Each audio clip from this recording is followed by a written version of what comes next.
नमस्ते, सुप्रभात। आज 9 मई का भाग्योदय फाउंडेशन की युग ऋषि विचार श्रृंखला के 1226वें 1226 चरण में आपका अभिनंदन। आज की पुस्तक सुनसान के सहचर पूज्य श्रेष्ठ आचार्य श्री राम शर्मा जी ने पृष्ठ 10 पर ब्रह्मचर्य तप का प्रधान अंग है शीर्षक से लिखा था।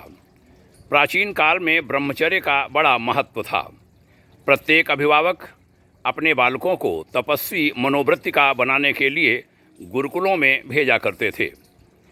गुरुकुलों के संचालक बहुत समय तक बालकों में कष्ट सहना तथा सहिष्णुता जागृत करना जैसे प्रयास करते थे और जो प्रारंभिक परीक्षा में सफल होते थे उन्हें ही परीक्षाधिकारी मानकर विद्यादान करते थे।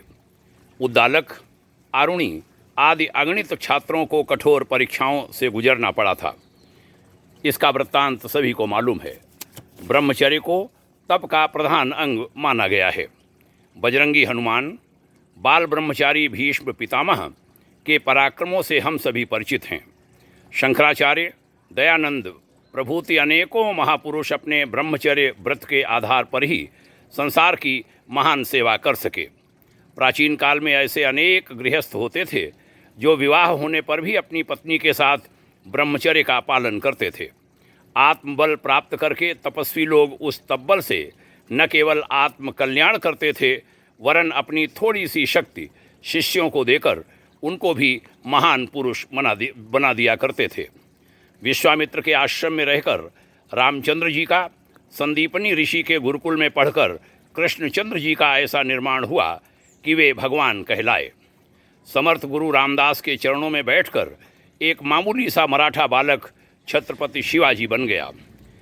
ठाकुर रामकृष्ण परमहंस से शक्ति कण पाकर नास्तिक नरेंद्र संसार का श्रेष्ठ धर्म प्रचारक विवेकानंद कहलाया। बहनों भाइयों, ब्रह्मचर्य की क्षमता, शक्ति, सामर्थ्य के बारे में बड़ा सुंदर यह युग ऋषि कथन।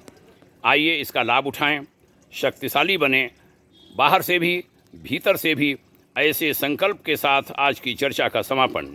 आपके उज्जवल भविष्य की भाग्योदय शुभाकांक्षा। ओम शांति।